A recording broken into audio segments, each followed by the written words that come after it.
So if you guys wanted to watch it on YouTube Live, you can do that. Just go to Canvas and click on the YouTube link, and you should be able to see it live. Just make sure it is live. Yeah, it is. Okay, cool. All right. So, I apologize. The dog is at the door. So, what my objective is today, or what our objective is today, is I'm going to give you guys 3 example problems that deal with kinetic energy, gravitational potential energy, and elastic energy. So the very first thing that we're going to do is I'm going to give you guys the equations for each one of those energies. All right, so the first one that we're going to talk about is going to be kinetic energy.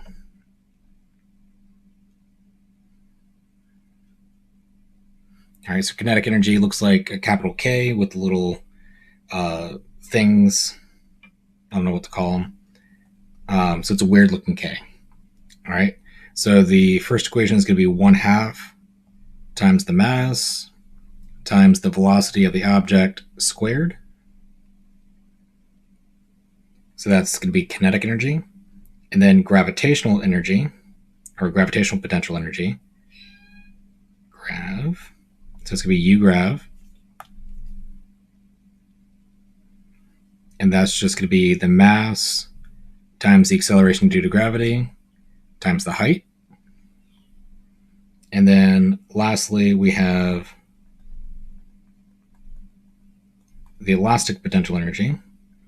And that's going to look really similar to the kinetic energy, but there's going to be 2 different variables that you guys haven't seen yet. I think I may have briefly touched on it last class, but actually, now that I think about it, I don't think we talked about elastic, did we? I think I mentioned it, but I don't think I wrote out the equation. Okay. So let me explain. So hold on, let's do this. So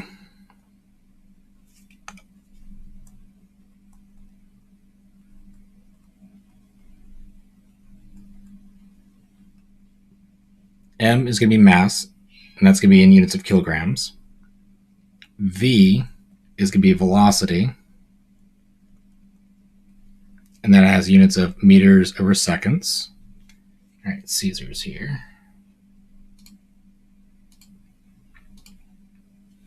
Caesar, I got you for attendance. G is the acceleration due to gravity, and that's going to be meters over seconds squared. H is the height.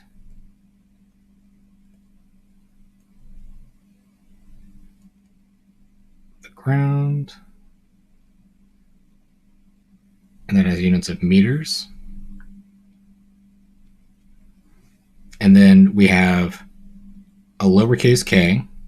This is the spring constant.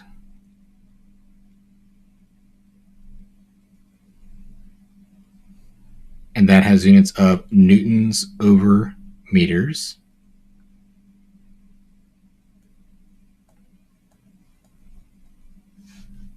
And then the last one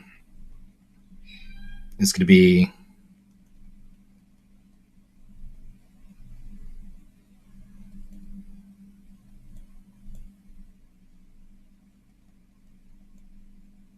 the displacement of the spring. Hopefully you guys can see the green. And that's going to be in meters. Can y'all see the green? Okay. All right. So I want to first talk about what the spring constant is in general. So the spring constant is referring to how springy a particular spring is, or how stiff or loose the spring is. So if a spring is very stiff, then it's going to have a very high spring constant. And if you look at the units for the spring constant are newtons over meters right here. So newtons over meters. So what that's referring to is if I have a spring and I want to stretch that spring the distance of 1 meter, like thought I had a spring here. Anyways, so if I have a spring and I measure the length of the spring with when I'm not stretching it or pushing it together, that length of the spring without any force being applied to it is referred to as the rest length, REST length. And anytime that I stretch it beyond that, that is the delta X. That's the displacement of the spring. So the spring constant refers to if that displacement is 1 meter, what is the force required to stretch it that far? 1 meter.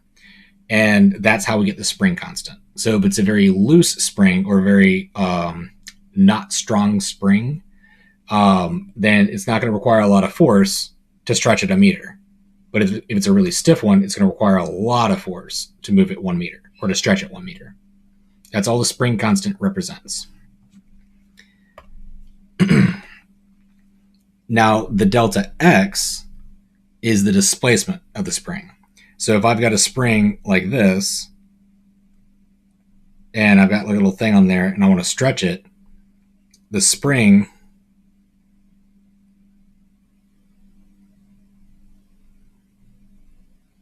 the amount that it's stretched from this point to this point, this is the delta X.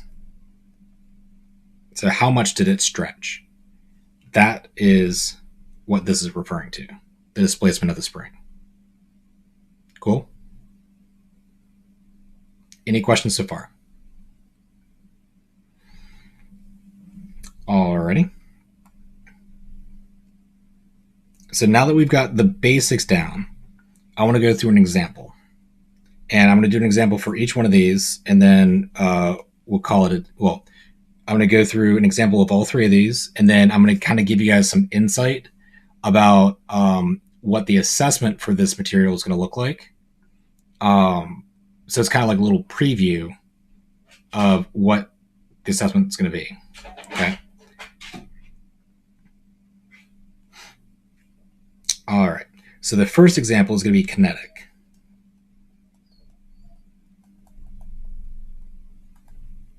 I apologize if you guys can hear the dog in the background.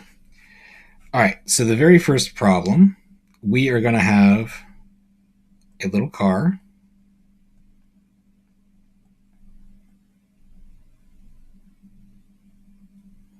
And that car is going to have a mass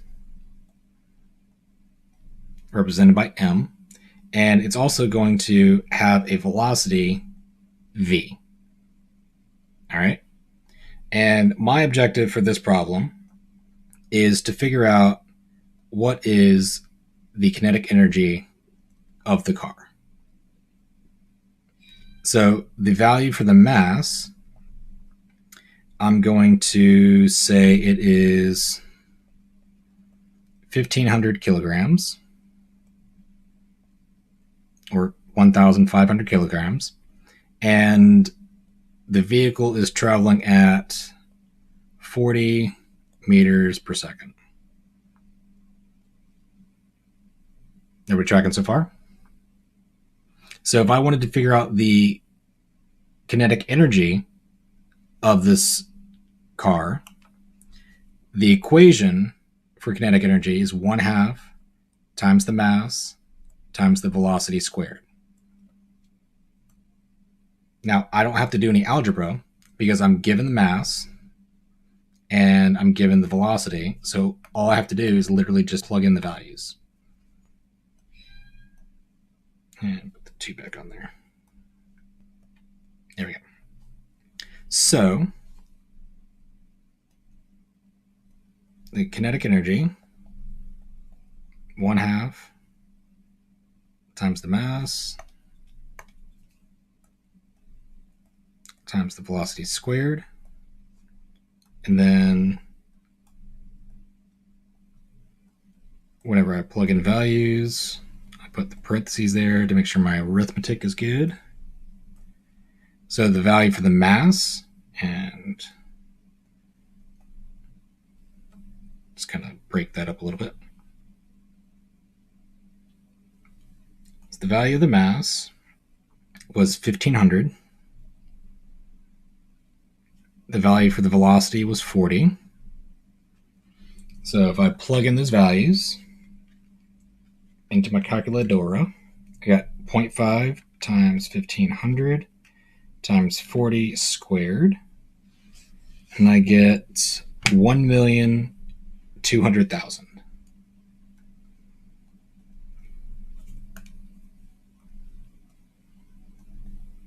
Let's get 1,200,000. And, well, hold on a second. What units is this?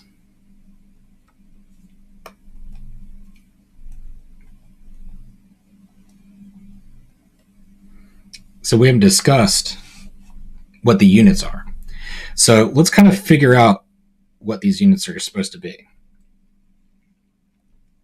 So I know that mass, like a way to check your units to make sure that they come out correctly, is instead of plugging in the values for the variables, you can plug in what the units are and do the same kind of algebra and see what happens. So instead of putting the 1500, I'm going to put in kilograms. There's no units for the 1/2, so I don't need to worry about that. So I have kilograms for the mass times, and then for the velocity, I have meters over seconds. So meter over seconds, and that is squared because the velocity is squared. So it's meters over seconds squared, like meters over seconds quantity squared. If you guys ever hear me say that, that means that the whole thing is squared. So having it like this, we can't really see anything that we could use. So what I'm going to do is I'm going to distribute the square to the top and the bottom. That doesn't change anything algebraically, but it does help us out visually. So we have meter squared over second squared. And what I'm going to do is I'm going to combine all of that. So I get kilograms times meters over, or meters squared over seconds squared. Now, you don't have to do this as long as your units are in the base units. Like if the units that you're given match these ones up here, then your units will come up properly. I'm just kind of showing you for the first time where this unit comes from. So if you remember back from when we were talking about forces, if we have a kilogram times a meter over second squared, that's the same thing as saying a Newton. So what I'm going to do is I'm going to split this up in a way. So I pull out the parts for the Newton. So what I'm doing is, since there's 2 meters right here, I'm going to pull that out and put the meter over here. Now this gets converted into a Newton.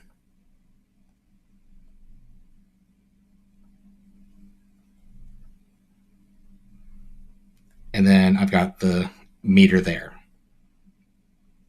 So this is going to be a Newton times a meter. And because this pops up a lot, just like how the kilogram times meter over second squared pops up a lot, a Newton meter is the same thing as something that we call a joule. So it's just going to be a capital J. Now, this is a Joule, not Juul. Okay. Now, a joule of energy is not really a lot. So it's very common to hear kilojoules or kilojoules. So anytime that I'm going from the base unit into something that's like a kilo or a mega or a giga, those are factors of 1,000. So if I want to go, instead of writing this in joules, and I want to convert it into kilojoules. So what I'm getting ready to write down is going to be the same thing. It's going to be the same answer, but just in different units.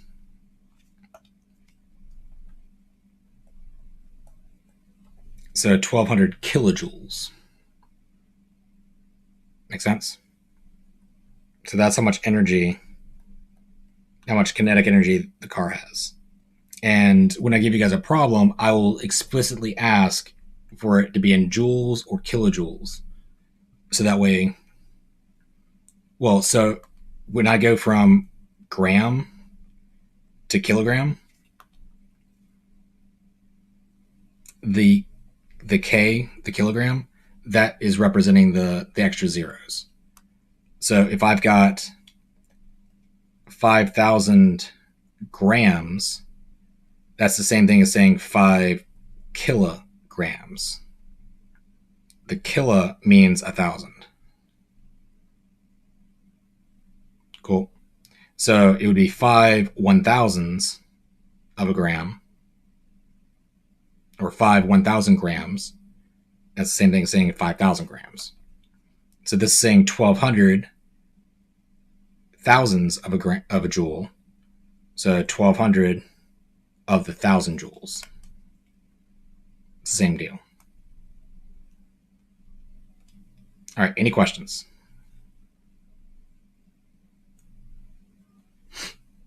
All right. So the next problem is going to be gravitational.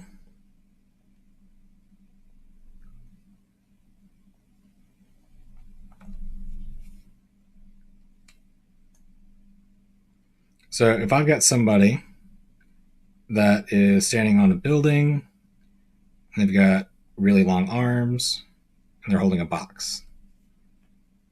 So this box has a mass m, and it is also a certain height from the ground, h.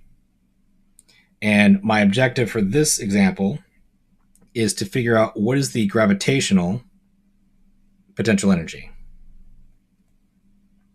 So I have mass equals, we'll say, 50 kilograms. And for the height from the ground, so here's the ground. We're going to say 200 meters. And then the acceleration due to gravity in my class is going to be 10 meters over seconds squared. So that should sound familiar.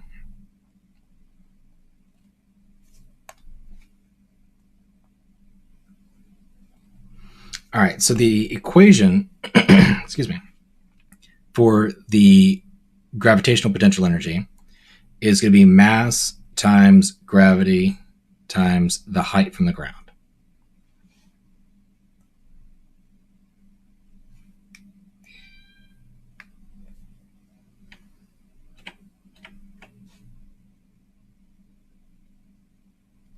All right, so I have values for mg and h. So I'm going to go ahead and just plug those bad boys in. And again, I do the parentheses to make sure my arithmetic is good. So 50 for the mass, gravity is 10, and then height is 200. So 50 times 10 times 200, and I get 100,000. I know I probably could have done that in my head, but it's been a long day. All right, so that's going to be in joules. Now, I'm not going to worry about checking the units because kilograms, mass, and meters per second squared, those are the base units for each of these variables for mass, height, and gravity. So I know that when I plug it in correctly, my units come out properly. So instead of saying 100,000 joules, I can also rewrite this as 100 kilojoules.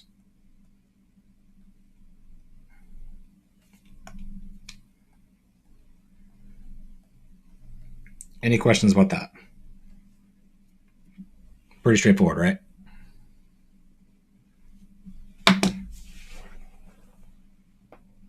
Okay.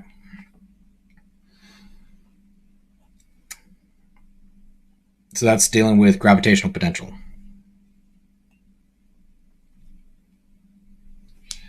The last type is going to be elastic potential.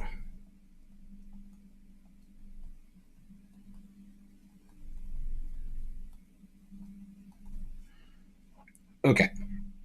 So we're going to have an example where I've got a spring and it is attached to a block, and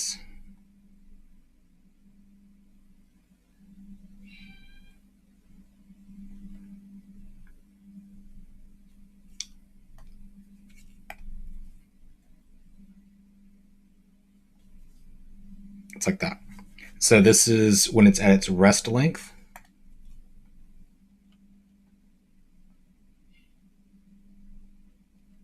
Or in other words, there's no force being applied, and this is when it's stretched. So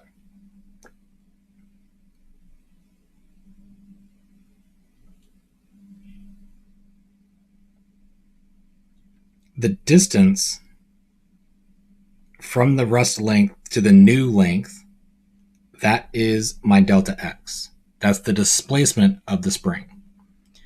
So my objective, apologize. My objective for this one is I'm trying to solve for U elastic.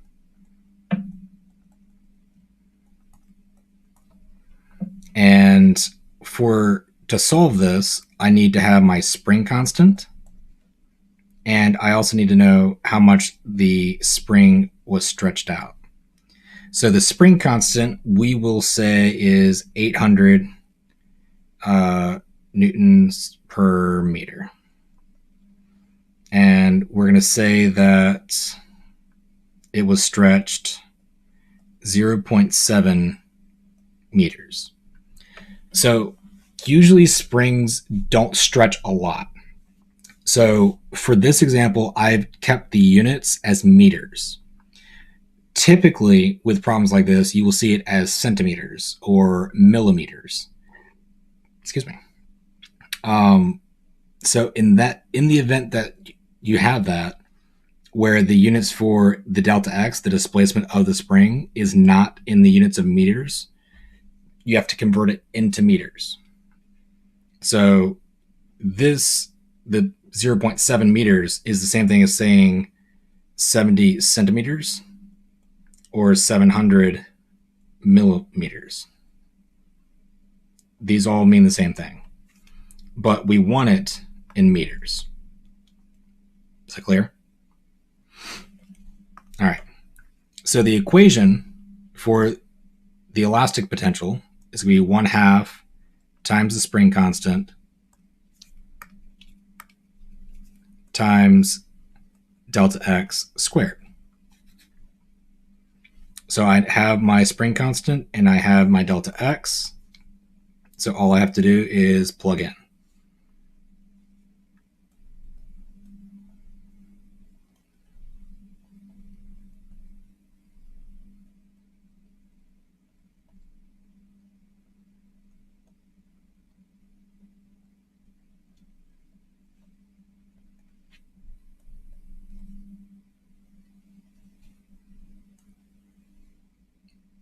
Don't forget your parentheses. So the spring constant is 800. And then I've got 0.7 for the displacement. So 0.5 times 800 times 0.7 squared. And I get, keep doing that. What is it? 196. So 196 joules. So in this case, it makes sense to keep it in joules and not convert it into something like kilojoules.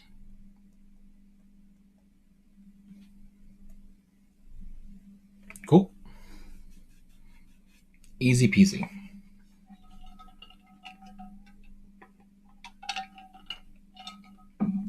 Any questions so far?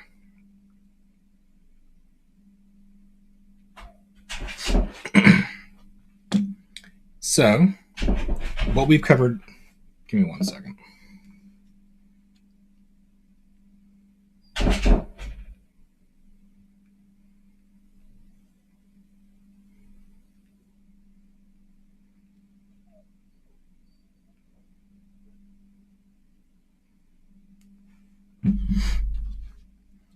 So, what we've covered so far is we've gone over the equations for kinetic energy, gravitational potential, and elastic energy or elastic potential. We've defined what the variables represent and the units that they have, or the base units that they should be. We've gone over an example for kinetic energy, an example for gravitational potential, and an example of elastic potential. So what I want to do now, this is the last thing that we're going to cover, is I want to show you a little bit of a preview of what the assessment's going to look like. So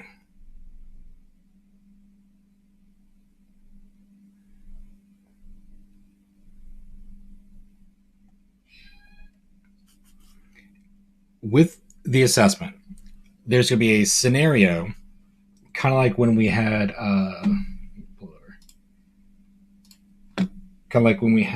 this.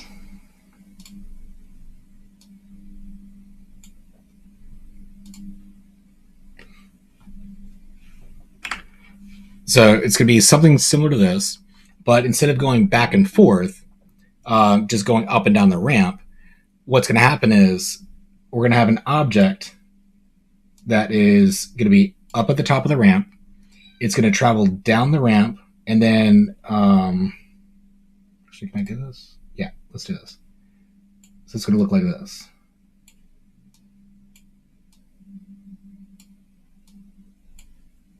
Kind of like that. Stretch it out. Off the ground. Get out of here. All right, pause. Move this over here. There we go. And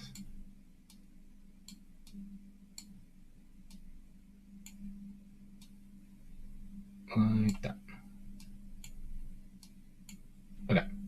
So we're going to have a box up here at the top. And then at some point, there is. I wish I could actually make it in this, but I can't. So there's going to be 3 different states that we're going to be referencing in the problem. The very first state is going to be when they're at the maximum height of the ramp. The second state is when they reach the bottom of the ramp and they're traveling horizontally with no friction. And then the third state is I'm going to have a spring that's attached to the wall, and the person or the box or whatever I use in the example will have compressed the spring as much as it can, and it's going to be the instant right before it gets launched back up this way. So it's going to go up, and it's going to continue on forever. It's going to go on like that. All right, so that's the physical scenario that we're talking about. So the 3 different states are when it's at the maximum height, when it reaches the ground and it's traveling horizontally, and then when it is fully compressed the spring and it's getting ready to launch back and go back up the ramp and just continue on. Does that make sense? Okay.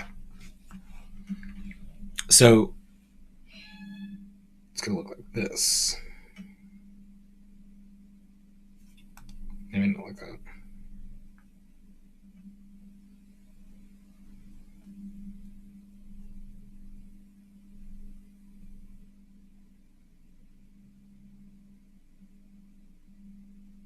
And then we have a box like that.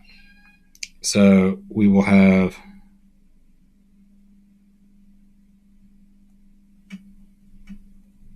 and I'm going to actually create the figure. Like, I want to make it nice and clean. So that way it's not like hand drawn. I'll make sure it's nice and on point for you. So this is the ground here. And then this is the object. So the object is going to start up here. It's going to travel down the ramp. It's going to travel horizontally. And then it's going to compress the spring as much as it can. And then it's going to get launched back up like that. Cool. So the three states, and do a different color for the box. How about that? So we have a box here. So that would be at state 1. Then we're going to have the box down here. That's at state 2. And the box will have compressed the spring. So it'll be somewhere over here. And that would be state 3. Is everybody tracking? Now, it's not 3 different boxes. These are, like, when I say the states, if you try to imagine, like, we're watching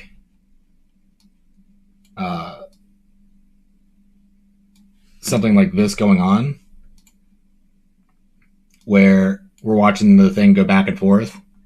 And when I take a picture, I'm going to be asking, like, what is the energy at this snapshot? Like, I'm going to freeze frame. And I'm like, what energy is present at this point? And then at this point, and then at this point. That's all the states are. So this is going to be the first picture, the second picture, and the third picture. Okay, so hopefully that makes a little bit of sense. Now, when we go through this problem, there are 3 different questions that you have to ask in order to help you figure out what types of energy are present. So you ask this for each state. So if I'm at state 1, I ask myself these 3 questions, and whichever ones I answer yes to, that energy is present. If I answer no, then it's not present. Cool? So the very first question.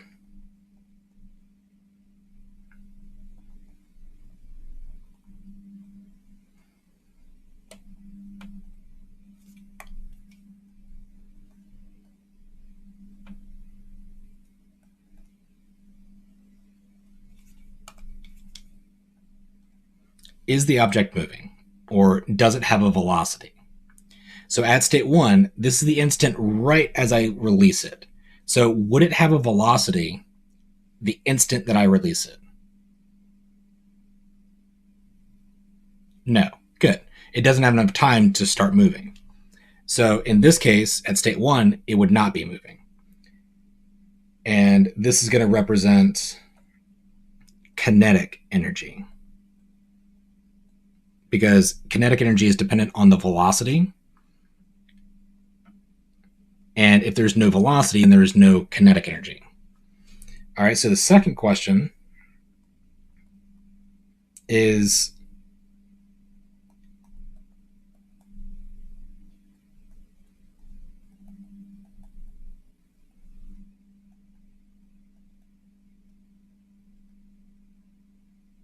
can I spell today?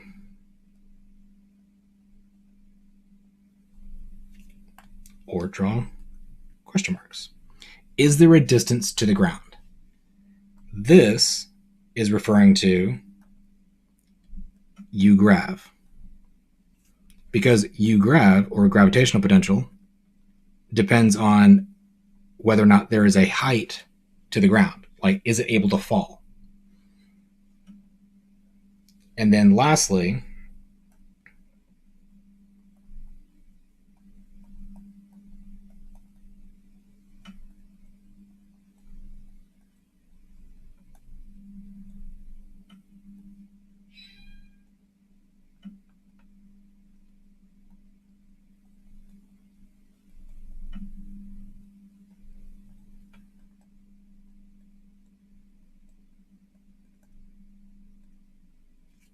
is there a spring that's being either compressed or stretched by the object at that particular state. And this obviously is dealing with elastic. Cool. Any questions so far? All right. So for state 1,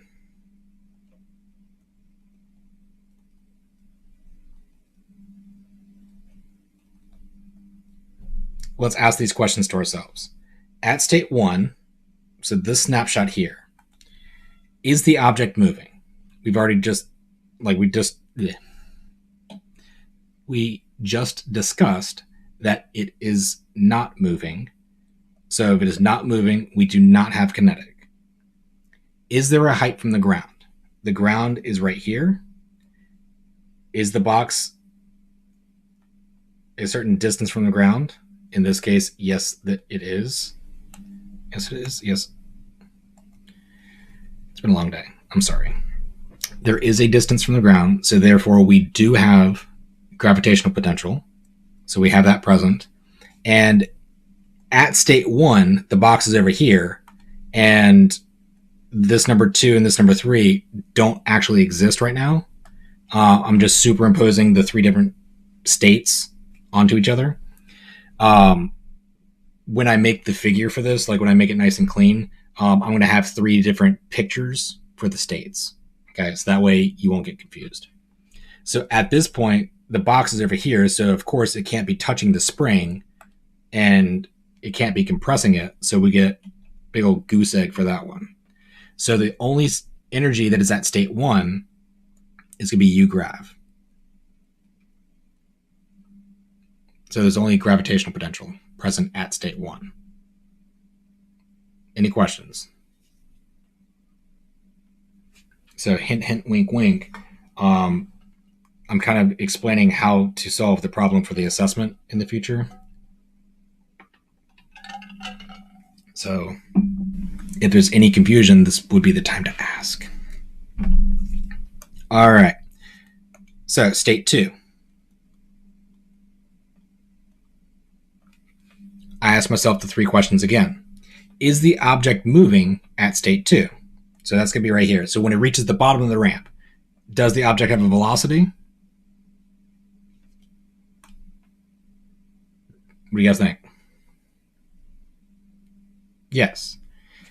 If I slide something down a ramp, obviously it's going to be moving, right? So we do have kinetic. So again, it's not to scale, but this is sliding across the ground like level with the earth. So is there a distance from the ground? No, it's sliding across the ground, like ground level with the earth. So there is no gravitational potential. It can't fall anywhere. And is there a spring being compressed or stretched by the object?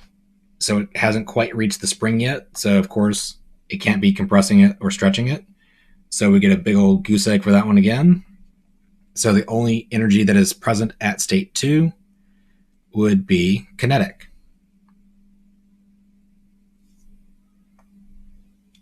And for state 3, this is where some people get a little confused. So when I say that a spring has been fully compressed, this is what I mean. If I've got a spring, pretend my finger is the spring. Yeah, we'll do that. So if my finger is the spring, and I'm coming into if I'm traveling, like this is the box or whatever the object is, it's traveling to the right. All right, so there's no force, it's just traveling constant velocity, and then once it impacts the spring, like little, like there's like a little panel here on the front part of the spring. So once it makes impact with the panel, it's going to start to compress the spring, right? So it starts to compress.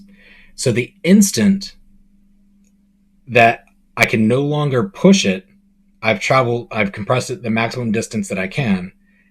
The split second right after that, like if this is indicating the direction that I'm moving, so it slows down, and then it stops. It switches direction, and then it gets launched back the other direction. So the instant that I stop traveling to the right, the distance that it was compressed, that's what I'm talking about. That's state 3. If that makes any sense. The instant that it's no longer being compressed. So at that point, my velocity is 0. Is there any confusion about that? I have compressed it as much as I can, and I'm getting ready to get launched the other way.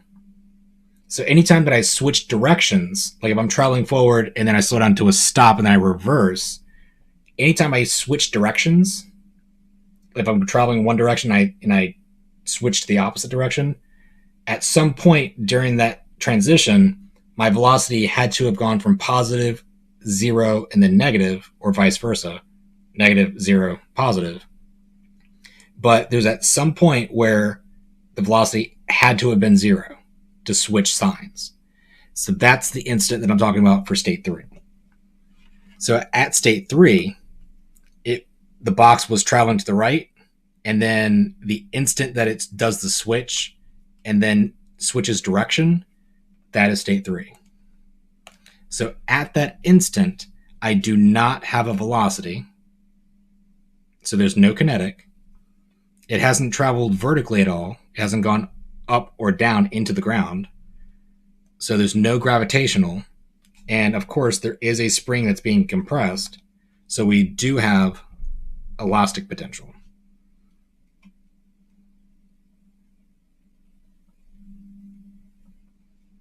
Does that make sense?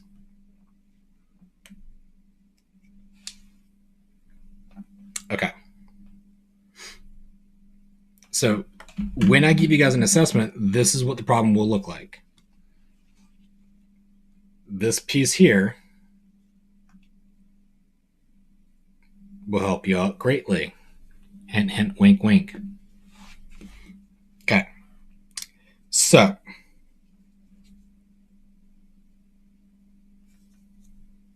let's see. So we covered all that. So I think today's lesson went pretty well. I'm going to go ahead and close out the live stream.